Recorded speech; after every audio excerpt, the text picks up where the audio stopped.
Well, if I'd known that, I wouldn't have had hesitancy, or I'd have had abject terror and rejection, as I suspect the entire world's population would have done. It's just, yeah, we It's understand why disastrous. people are angry. It really is quite disastrous, and it's very saddening. And I have to use the expression in this country because it's just calling a spade a spade.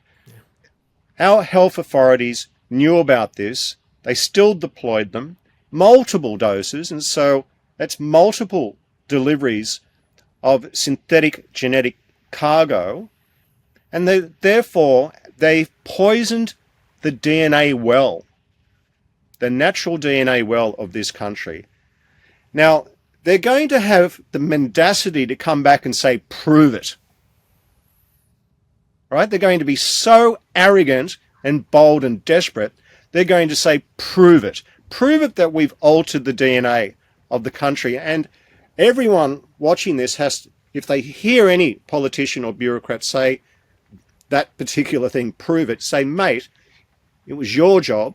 You get paid the billions for your ministry every year to prove it's not going to affect us before you give it to us.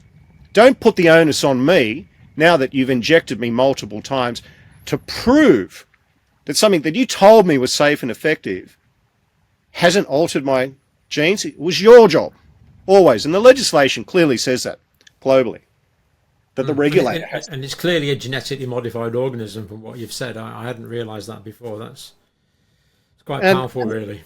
And let's just look at that, just that issue of what types of genetic material are we speaking about here? With the standard product, we've got the LNP-modRNA complex, right? The two go together. You haven't got a product, the modRNA alone. If you just inject that, it gets destroyed in the bloodstream very quickly. It needs to be protected by the LNPs. Just be recognised as foreign material and immediately eradicated. Well, in science they call it a complex. The two have to go together for the thing to work. Yeah. Now, we're talking about modified synthetic RNA here. Yeah. We've seen on websites, and they're still persisting with the lie in this country on the TGA's websites, that it doesn't enter the nucleus. Right? Well, that's wrong, because we provided the science papers to the Secretary of Health in this country. We did that in early 2022, showing studies that indeed this modRNA does make its way into the nucleus of cells. When it produces the synthetic spike protein, the spike protein has a section in it that's called an NLS, a nuclear localization signal. Now, what that effectively is a portion of that protein, the spike protein. It's a key that gives it entry, grants it entry to go into the nucleus, to open the nuclear envelope.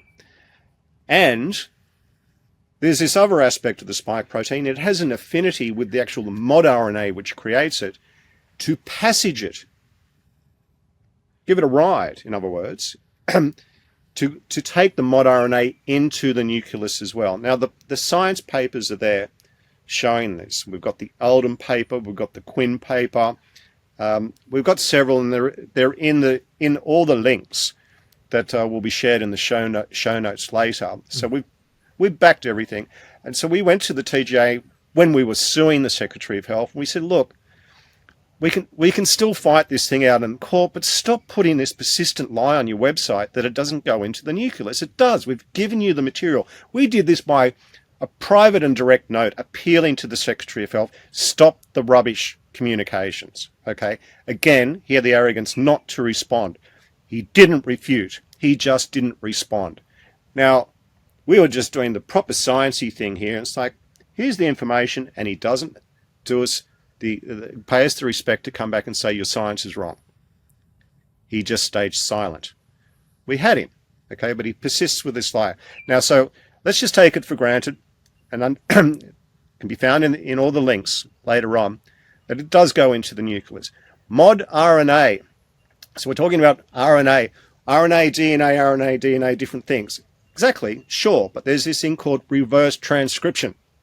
reverse transcription. And that's what the Alden paper shows with the Pfizer product, that it reverse transcribes into DNA. And there's a I guess a type of enzyme called reverse transcriptase, which is part of what's called line dash 1, which is found in all cells.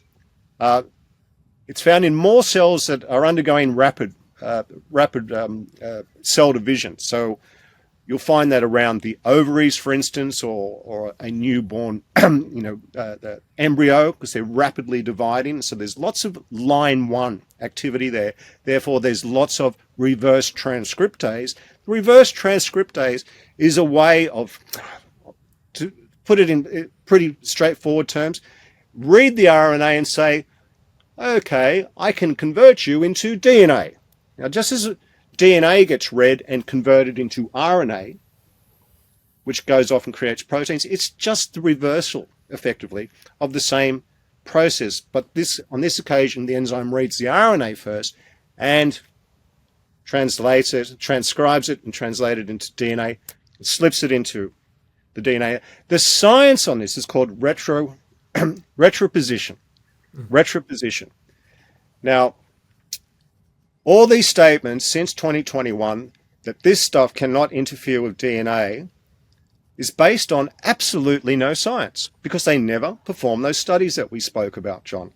But what all the health regulatory bodies have known for, I think it's going on nearly 50 years now, is the science of retroposition. That is, how RNA gets reverse transcribed into DNA.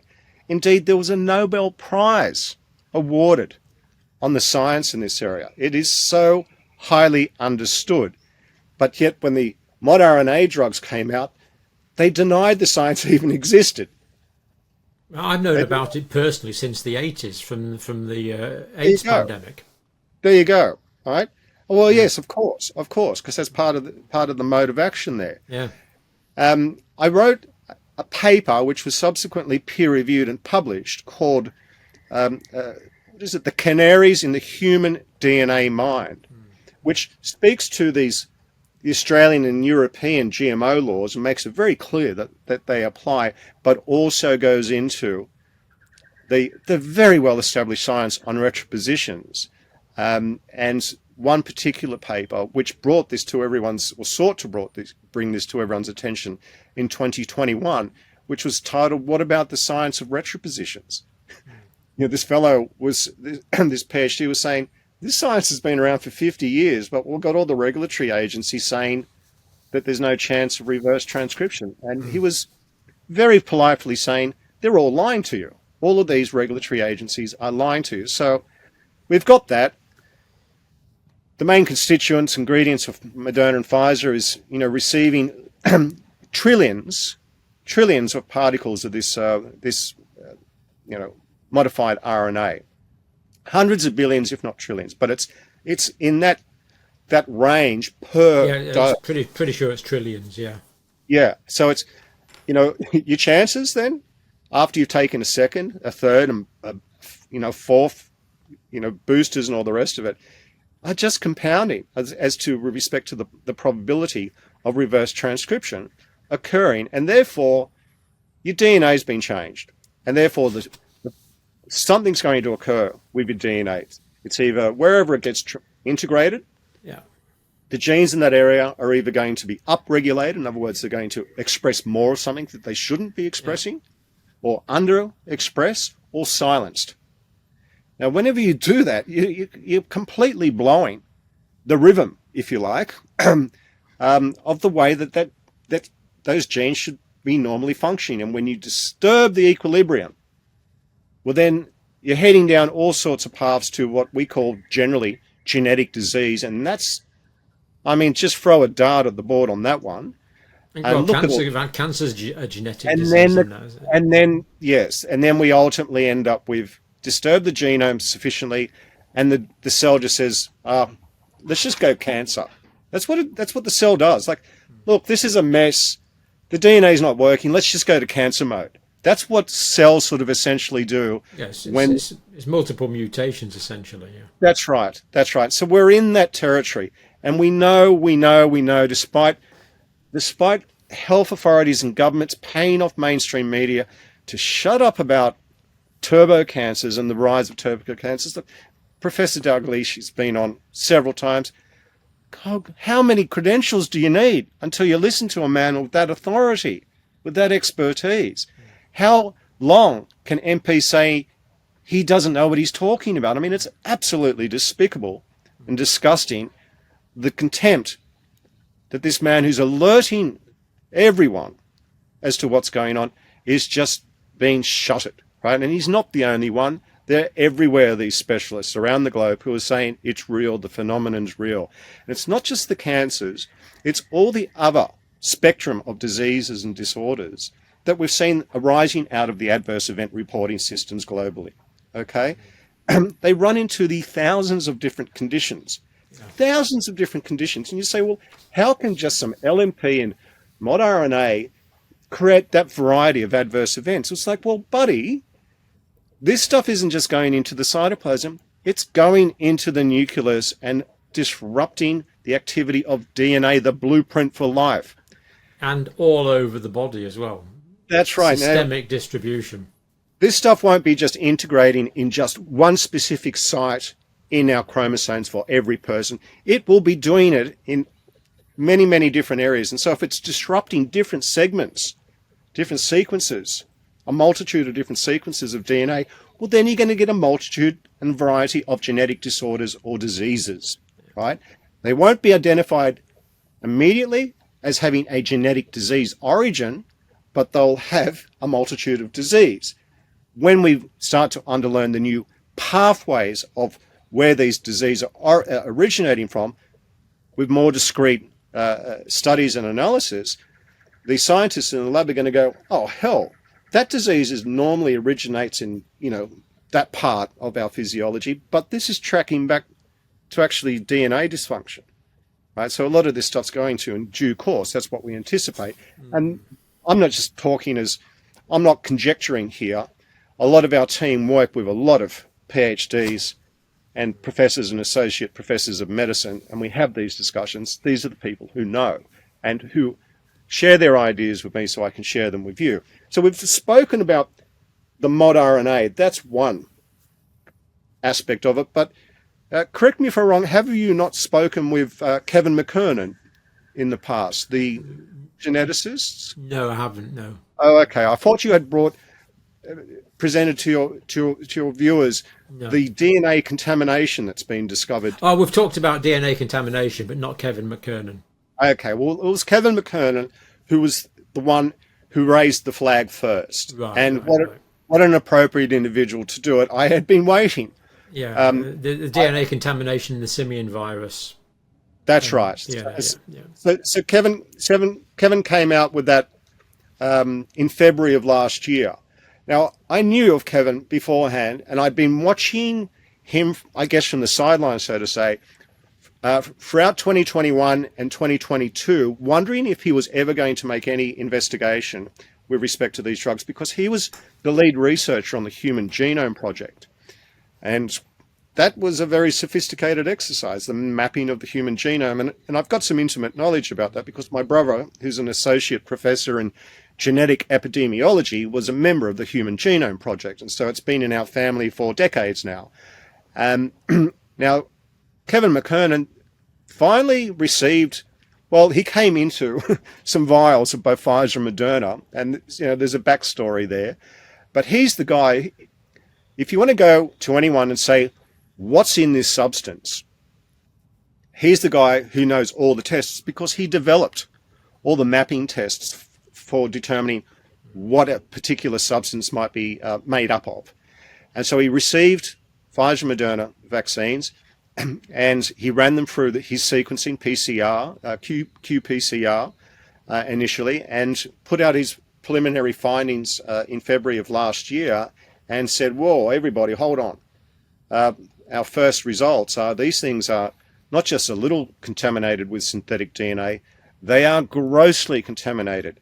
And words had to be used like excessively contaminated.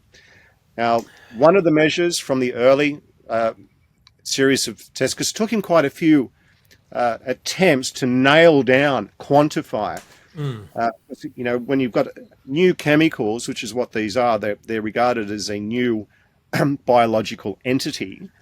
You have to match certain what's called primers to be able to properly locate, DNA, for instance, in these vials amongst all the LNP material, amongst all the modRNA. In other words, separate all that stuff out and say, okay, what's left? Is that DNA, and how much of that DNA is there?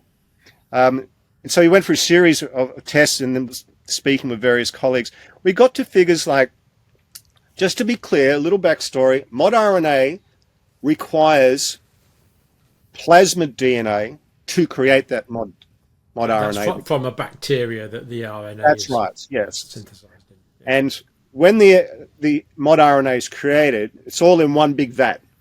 They're meant to put in these what's called DNases. The DNase is essentially a detergent which it's not meant to affect the modRNA, but it'll break up all the DNA that created from the cells that produce the RNA, the E. coli cells. That, yeah. And then that broken down DNA is then meant to be filtered away, separated. Yeah. So then you've just got the modRNA, which then they combine with the LNP. But with any manufacturing process, there's always the risk of a little bit of, let's say, residual product from the manufacturing process. And that's been known because, for decades now, that for that particular technique, creating synthetic RNA from synthetic DNA, that's been going on for decades. So just to be clear to all your viewers.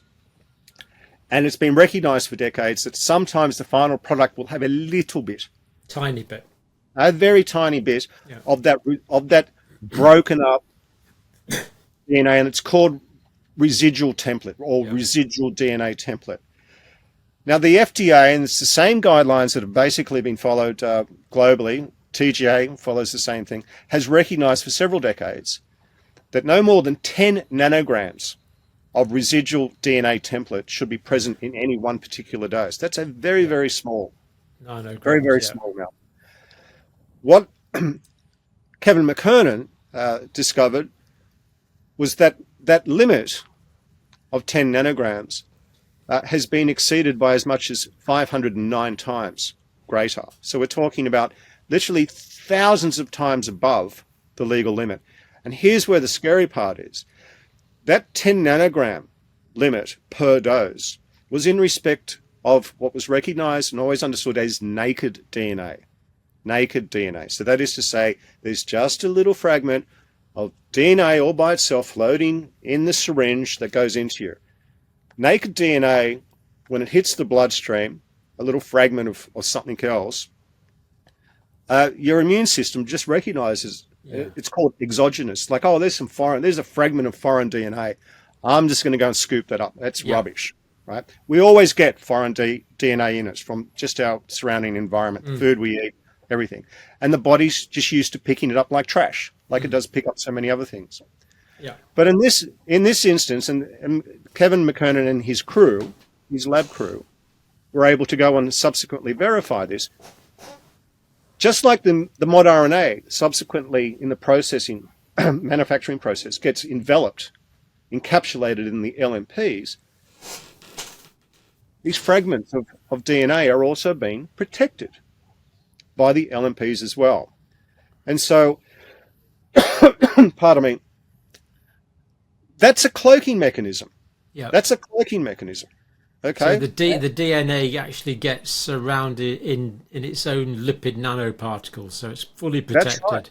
It's fully protected through the bloodstream. The nanoparticles will take it through the cell membranes. You just laid it out for us, John.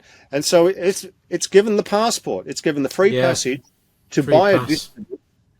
Go to the testes, go to the ovaries, go to the spleen, lungs, liver, and brain. Present to the cells in any one of those organs, and then transfect into the cell. Now, let's be clear. When I use this example, you see me talking about one lipid nanoparticle complex.